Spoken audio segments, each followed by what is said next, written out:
So first half here, first little bit before we get into the practice itself of Yoga Nidra is a little bit about the nervous system. And specifically, we're going to talk about the autonomic nervous system, which is this automatic piece, and it governs all the automatic things that happen in your body without you having to think about them. So things like breathing itself, which happens to be the only piece of the autonomic system that you can take conscious control of to an extent, and it's a really powerful things around the breath that you can do, but that's a whole other topic which I absolutely adore.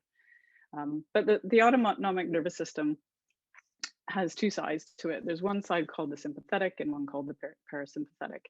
And in a healthy state, whether we are in a situation where there are no threats, so just day-to-day life, things that you do, and also a state of threat or danger, and there's a healthy response to that.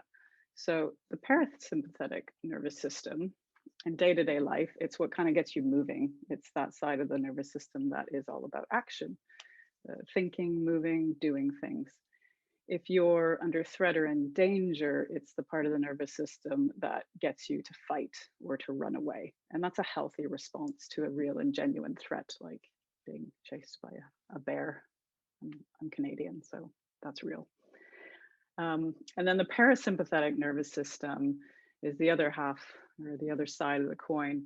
And when there isn't a threat, it's the one that helps you to restore, to repair. It's the one that brings you into states of calm.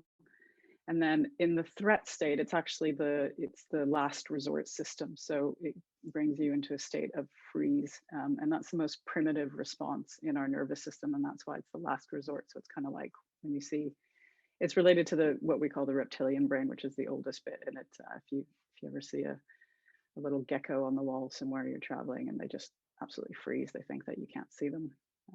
Obviously you can. And you tend to ebb and flow between sympathetic and parasympathetic and this action and the calming throughout the day. So it's not like you're in one or the other, and there's some blended states between the two, which is kind of further into that topic. So when you're out of balance or things feel a little bit unhealthy, it's when these systems you're spending too much time in one or the other. And so if you're spending too much time in the future, that's the side that's related to the sympathetic. And it's the side that's related to things like anxiety as well. So you tend to feel a bit ungrounded, you worry a lot, you're anxious, kind of this stuck in high gear feeling. And it's often it's in that gear when things are stressing us out, and rather it being a healthy stress, that threat state is there when really there isn't a stress, there isn't a threat. So we're just spending too much time in it. And I think that's very prevalent here in the West, and it's very related to that whole issue of stress. And then on the flip side, sort of when you're spending too much time in the past, sort of dwelling on things, that's the side where you really have like a depressed nervous system, that feelings of like heaviness or stuckness, sadness. And sadness is a normal emotion, but when you're spending all of your time in that state, then it's a bit too much. And then there's one little thing that's really, really key to bringing this back to balance. And Yoga Nidra is one of those practices that happens to just fit this bill. And that is presence. So the more you're able to really be in the present and not get sucked into the future too much or spend too much time in the past. And again, it's not unhealthy to think ahead and sort of plan or things like that. And it's not unhealthy at all to look at the past. Sometimes, thinking about something wonderful that you've done or experienced is great, but it's spending too much time being stuck in one or the other. And presence is a huge thing there.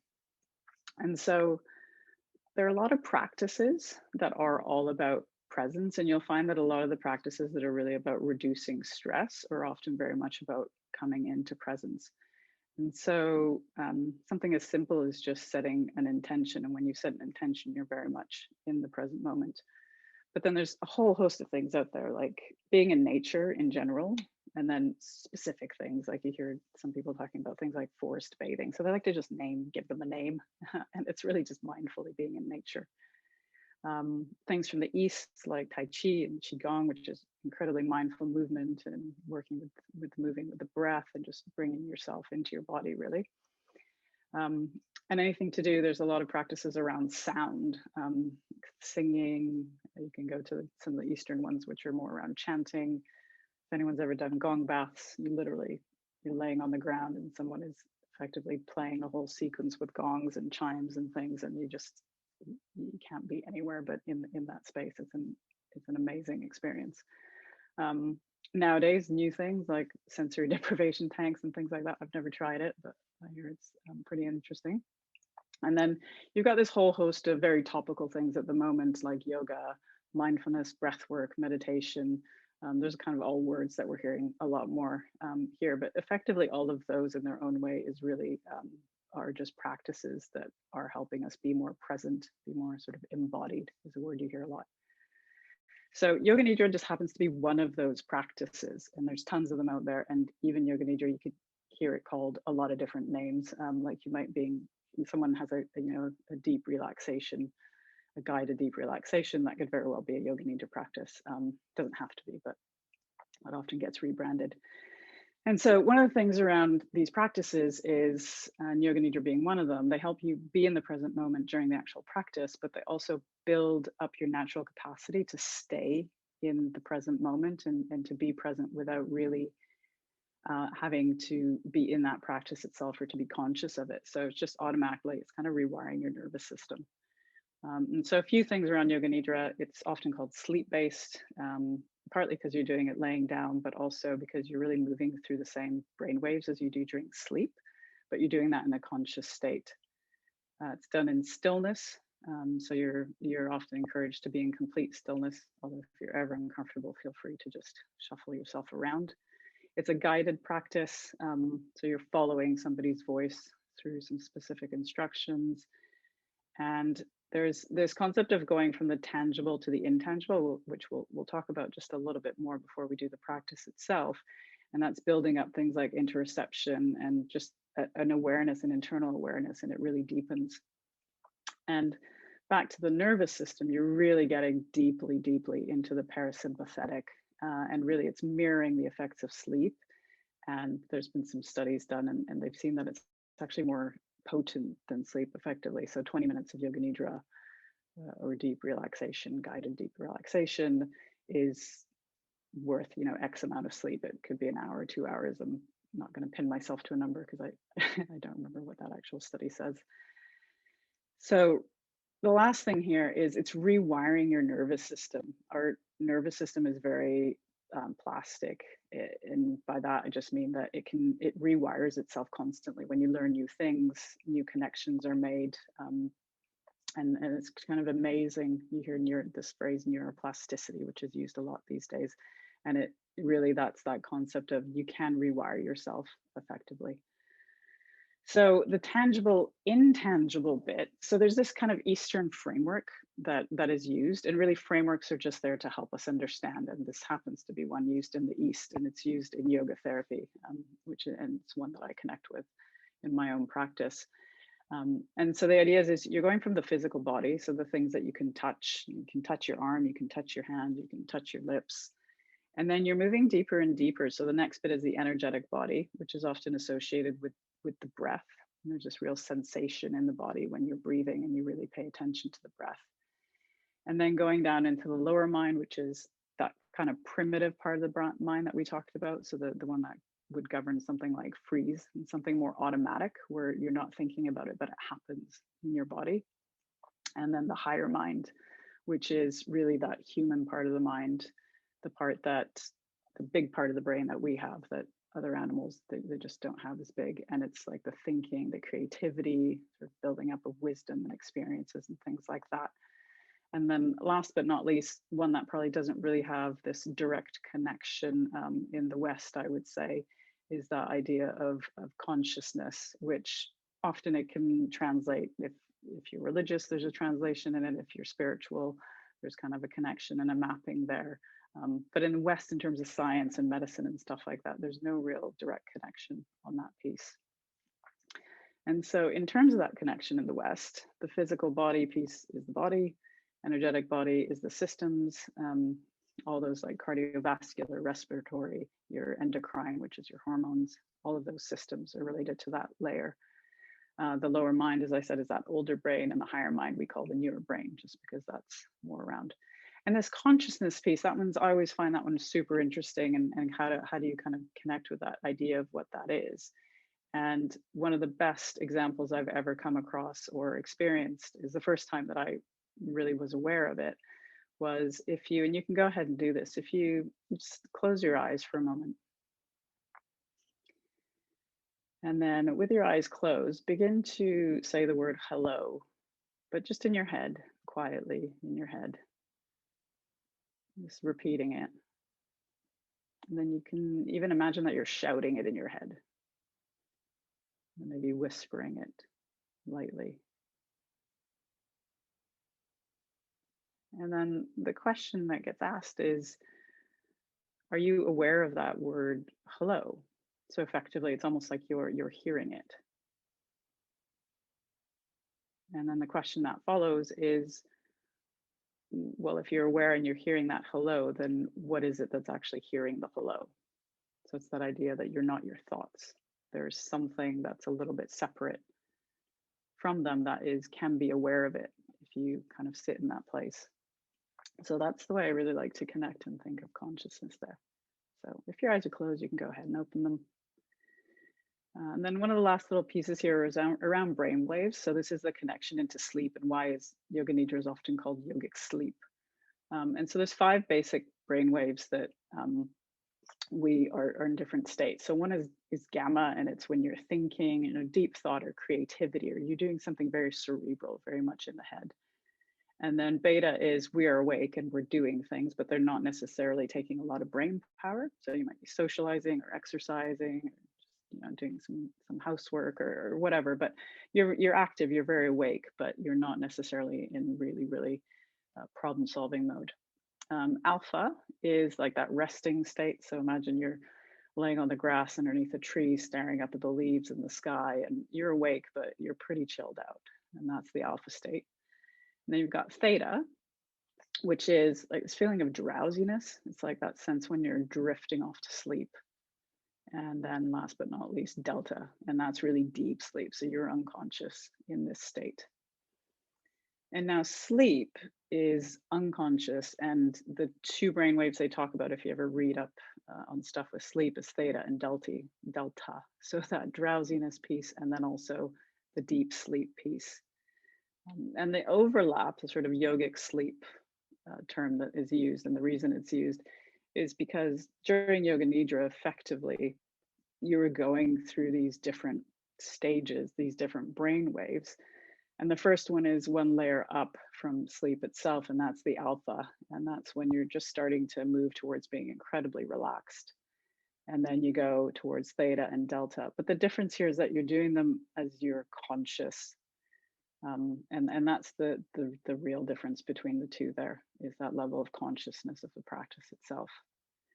And then one last little thing, if you map them back to that framework of sort of how you're made up, there's a stage in Yoga Nidra that's just preparation. So it's just getting yourself comfortable, setting an intention, which we'll see in the practice. And then the different practices that you go through during Yoga Nidra, the guided pieces, there's usually a body scan, and that's the physical body. But over here, you've got the preparation, you're going from beta and then towards alpha. So that kind of awake and active state, but you're starting to go into that relaxation. The body scan, you really start going from alpha towards theta, that drowsy kind of brainwave state. And then deeper and deeper you go, there's some breath work within the guidance, which you're more in the theta by then. And then there's practices where you go all the way to working with some sensations, and then working with visualization. And you're kind of moving deeper and deeper into those brain waves. So that's really where it starts to mimic and mirror and be a lot like sleep. And again, you're going from tangible to intangible. And as you get deeper in, there's that sense of that awareness that sits behind everything, is very aware of those stages and the different feelings and sensations that are coming up as you go through them, which really isn't the case during sleep. So the last piece here is around when would you practice Yoga Nidra and why would you choose to do it at those times? So during the daytime when you're awake, and that's typically what's recommended, And the reason for that is that at that point, you just got a much better chance of staying awake and staying conscious. And so having that real consciousness throughout the practice. And that's when the reconnecting, the strengthening, that cumulative capacity sort of to be present and the rewiring of the nervous system is really happening, because that's really linked to that conscious piece. But then secondly, and a great time to use it, and the kind of link to actually helping you sleep if you're having problems sleeping, is it can really help you fall asleep, and it can also help you get back to sleep if you happen to wake up in the middle of the night. And that's partly because it's taking you kind of very consciously through those brain waves, and at some point your body, if it is really tired, it will then just naturally just float off back into sleep. So it can be a really nice way to use the practice if you're having trouble sleeping. And then even if you don't fall back asleep, you're actually mimicking, or you're going through the same brain waves as you do when you are sleeping. So you are getting some benefit. So that's some ways that you can use this practice. So the next bit is really just about doing a practice and just experiencing it. So what I'd really like to do today is we'll go through a practice that incorporates the body scan and also the breathing piece. And we'll do one of those. And so at this point in time, I'll invite you to just go ahead and get yourself as comfortable as possible, laying down on the floor, sofa, anything, wherever you're comfortable and wherever you have space. So just kind of be there.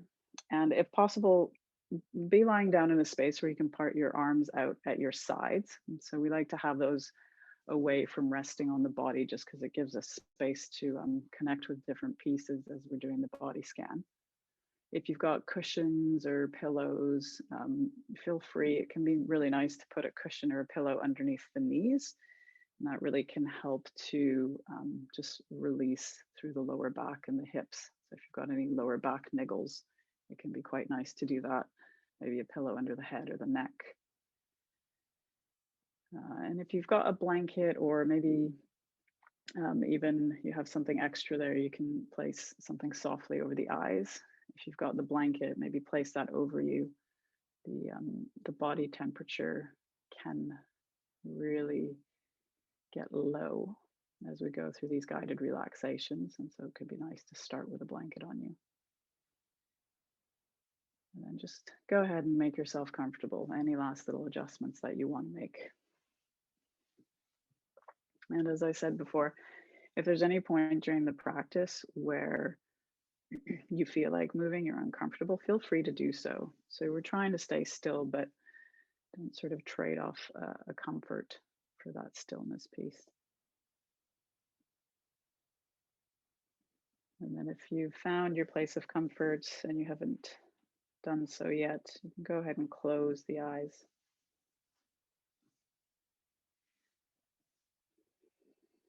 And then if there's any last little adjustment that you could make to make yourself even 1% more comfortable, go ahead and do that. It could even be a little wiggle of the fingers, the toes, or simply a little wiggle of the hips. Just let the whole body settle.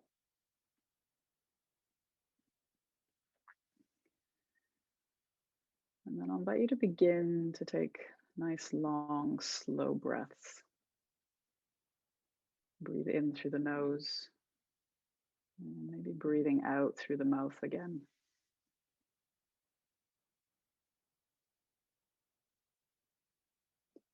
Breathe in, feel the chest expanding. Fill up the corners, the edges, the front, the back of the lungs. And as you breathe out, feel the chest relax, emptying the corners, the edges, the front, the back of the lungs. Chest expands, chest relaxes.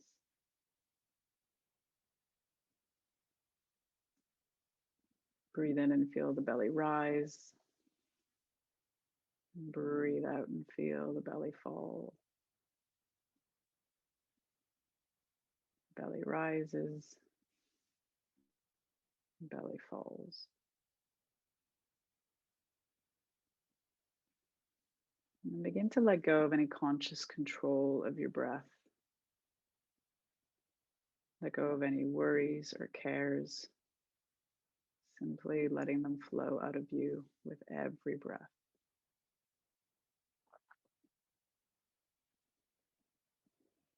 And then gradually become aware of your surroundings. Imagine yourself where you are, the four walls, the ceiling above you, surface you're resting on, and the supports beneath and all around you. See and feel yourself resting comfortably in this space that is yours alone.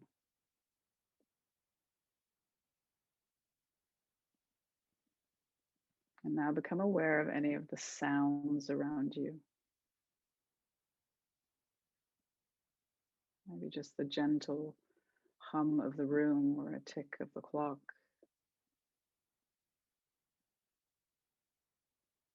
Maybe even the sound of your breath as you breathe in and as you breathe out.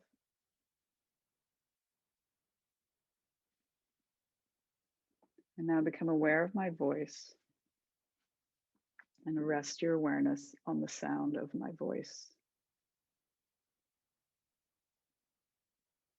Rest your awareness on the sound of my voice. Make a resolve to follow my voice and its instructions throughout the practice. Try not to analyze, strain, or overthink the instructions. Simply follow along with gentle awareness.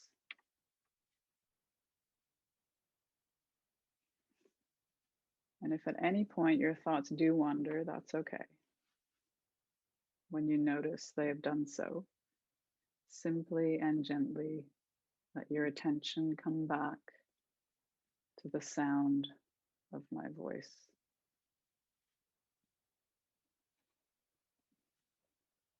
And now become aware of your whole body, from the top of your head to the tips of your fingers and toes. Become aware of your whole body. Your whole body. Your whole body. And now we'll begin the practice of Yoga Nidra. Start by setting your intention and choose a short, simple, positive phrase. It may come to you naturally, or maybe you've had it prepared. But if nothing comes to mind, you may use, I am healthy, happy, and safe. Repeat your intention to yourself 3 times, doing so with feeling and emphasis.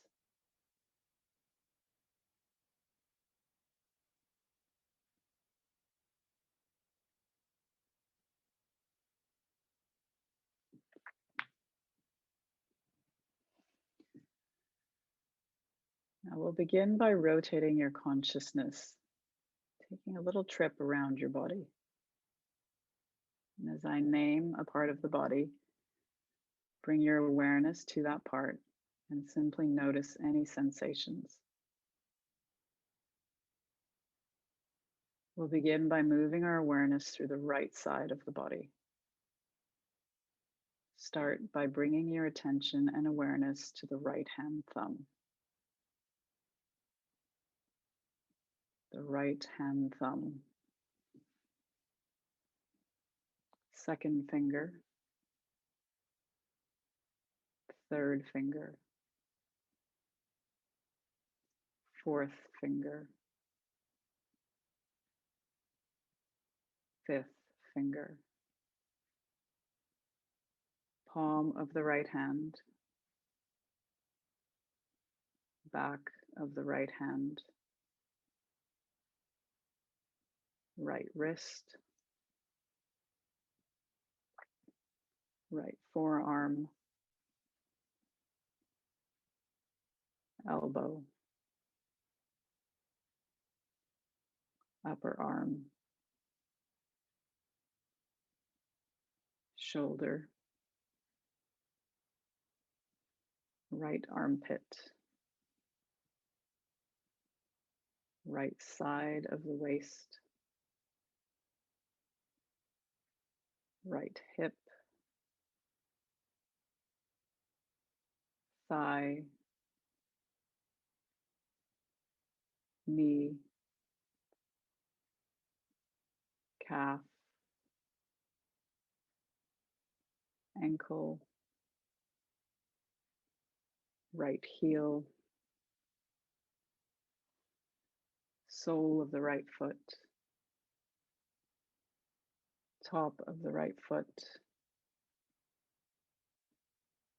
right big toe, second toe, third toe, fourth toe, fifth toe. Now move to the left side of the body. Bring your attention and awareness to the left hand thumb, the left hand thumb, second finger, third finger, fourth finger, fifth finger, palm of the left hand, back of the left hand, wrist, forearm, elbow, upper arm, left shoulder, left armpit, left side of the waist, left hip, thigh, knee, calf, ankle, left heel, sole of the left foot, top of the left foot, left big toe, second toe, third toe, fourth toe, fifth toe.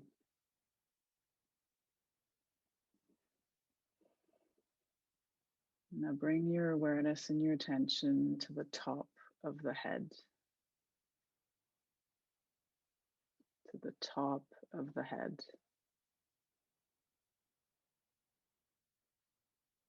Down to the forehead, the temples, the ears, eyebrows, the right eye, the left eye, to the nostrils, cheeks, lips, chin, jaw, throat, the whole neck,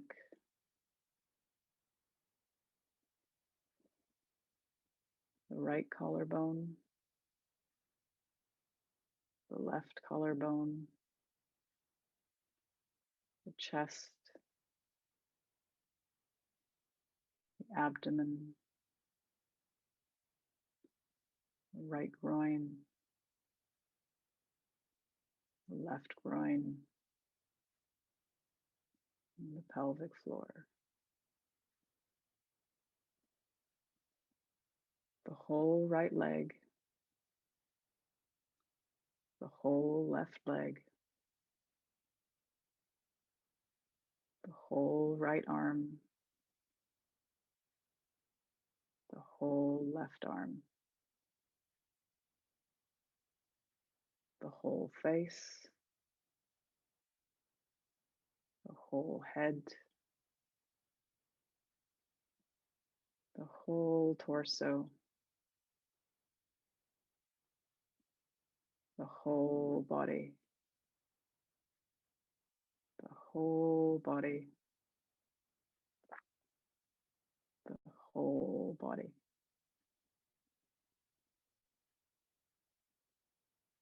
Continue to lie in stillness, awake and aware of your whole body. See and feel yourself resting comfortably in this space that is yours alone.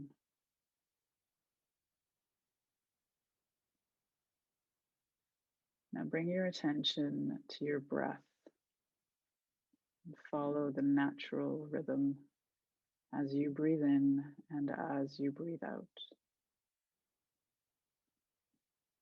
Continue with complete awareness on your breath.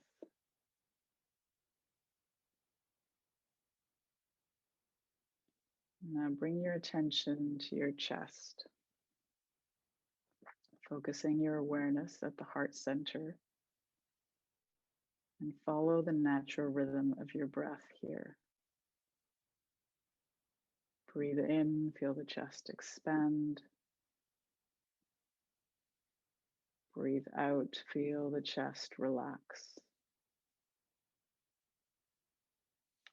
Feel the chest expand. Feel the chest relax. Expand. Relax. Now start to count backwards from 27 to 1. 27, chest expands. 27, chest relaxes. 26, chest expands. 26, chest relaxes. Continue counting backwards, following the expansion and relaxation of the chest. And if you lose count, simply start again at 27.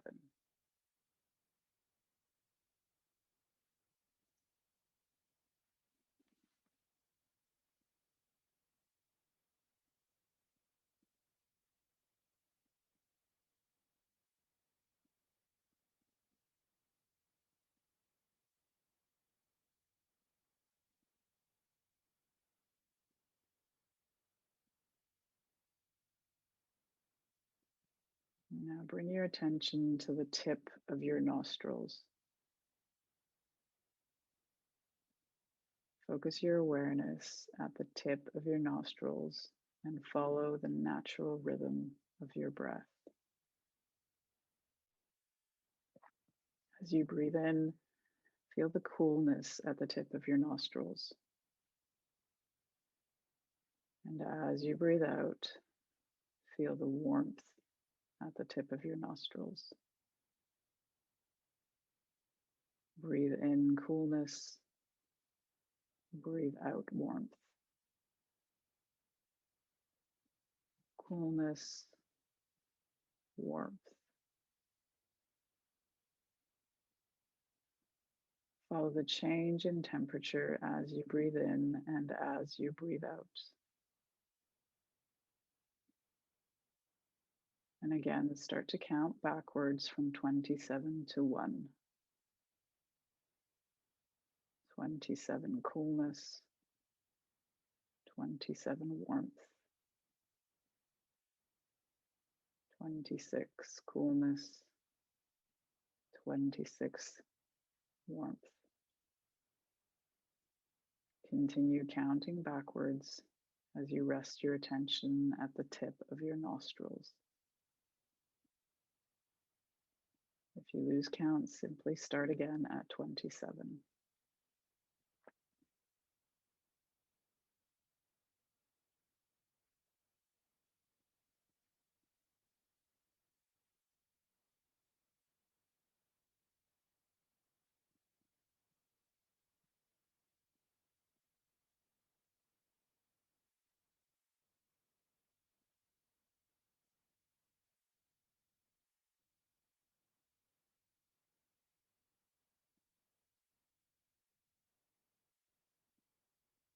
And begin to draw your awareness and your attention back to your intention or sankalpa from the start of the practice.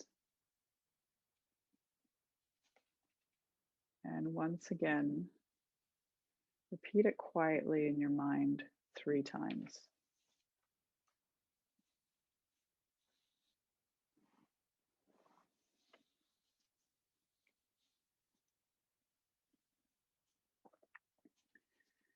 And just let your awareness and your attention come back to lengthening your breath as you inhale, filling up the corners, the edges, the front, the back of the lungs. And as you breathe out, emptying out the corners, the edges, the front and back. Once again, become aware of your body and the space around you. The 4 walls, the ceiling, the surface you are resting on.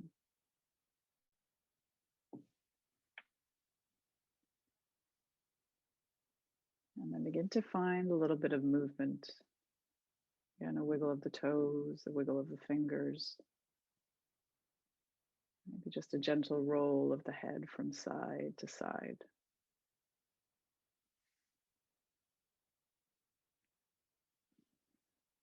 If it feels comfortable, reach the arms up overhead. Take a big long stretch from the tips of the toes to the tips of the fingers.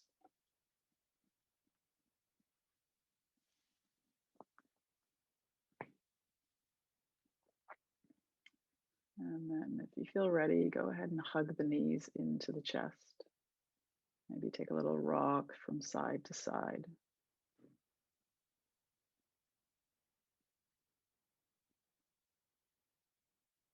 And then with your eyes still closed, gently roll onto either side. If you're on a sofa, maybe take care as you roll. And rest here for a few breaths, just feeling the shift in relationship to your space.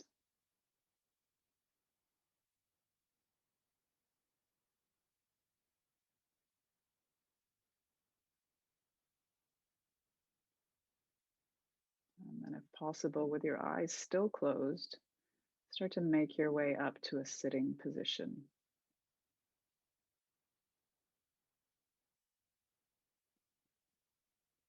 When you get there, sit up nice and tall with a long spine.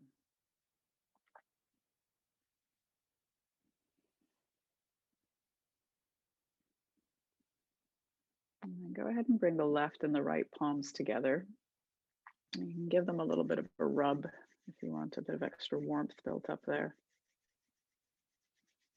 And then place the palms over the eyes.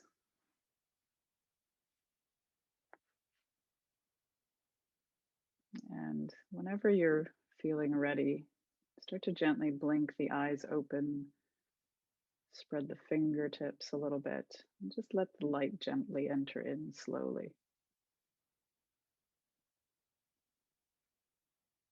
And then in your own time again, when you're ready, release the palms, the hands back down into your lap. And take as much time as you need at this point to just let your awareness take in the space around you, the colors, the shapes. The practice of Yoga Nidra is finished, but you're welcome to just sit for a little while if that's what feels right for you.